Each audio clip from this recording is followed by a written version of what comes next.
Day 4 belajar C++ dalam 100 hari. Topik kita output dan input. Untuk print sesuatu, anda perlukan Cout dan dua anak panah menghadap ke arah kiri. Dan apabila untuk keluarkan suatu teks, anda perlukan tanda petik dua pada hadapan dan akhir ayat anda. Jangan lupa semikolon pada hujung statement. And that is the result.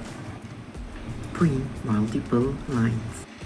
Okey, sekarang kita ada dua line.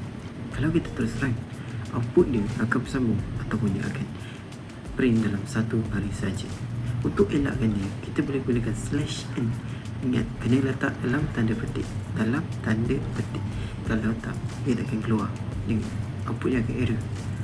Okey, ataupun kita boleh Cout tapi tak perlu tulis Cout. Just tulis dia punya anak panah ke kiri dua kali dalam baris yang sama, and then tulis NL, which is the end line actually. Tulis NL just dah cukup. So dia akan keluar dalam dua baris. Input dalam kurungan CIN. Okay, sekarang kita nak masukkan data. First, kita kena bagi tahu, kita kena keluarkan dulu kepada user apa yang kita nak, supaya user tahu apa yang dia perlu masukkan. That's why dalam baris ke-6 kita suruh keluarkan satu statement, masukkan umur anda. So bila kita run, dia akan keluar masukkan umur anda, and then user akan masukkan, for example, 17. Bila enter, dia akan keluar anda berumur 17 tahun. So statement CIN digunakan pada ayat ke-7. CIN anak panah ke kanan dua kali, masukkan dalam variable umur. And then dekat baris ke-8 kita boleh gunakan variable umur tu untuk print. Kita juga boleh gunakan tambah 1 ke tambah 2 untuk ubah value yang dimasukkan. Multiple input in one statement. Pada baris ke-7, kita dapati bahawa sistem meminta user untuk masukkan dua perkara, iaitu umur dan tingkatan. Which is, kita tak perlu tulis CIN banyak kali, just guna dua kali anak panah. Apabila kita run, sistem akan memberitahu user yang perlu masukkan umur dan tingkatan serta pisahkan dengan enter. User masukkan 17, enter 5. Sistem akan keluar seperti anda berumur 17 tahun, anda tingkatan 5. Get line.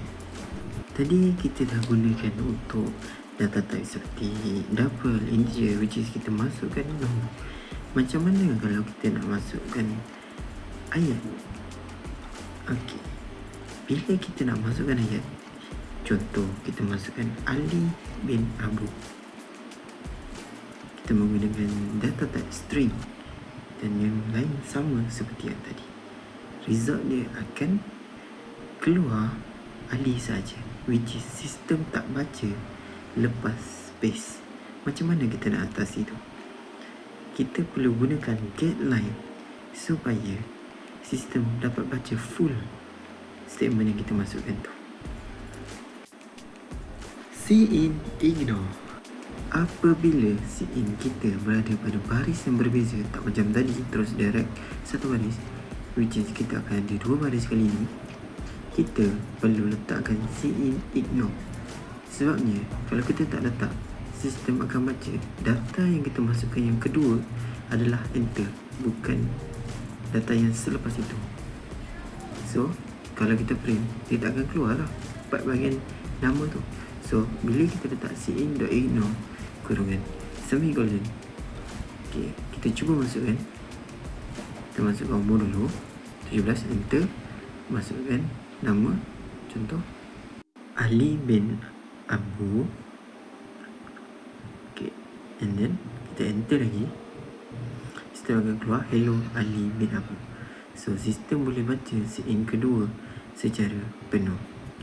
Jangan lupa gunakan konsep getLine juga pada statement ni, sebab kita nak masukkan nama yang mempunyai space. Ini just tambah lah untuk kalau kita nak tambah, nak print umur sekali. Okay, I think that's all for today, and jumpa next video.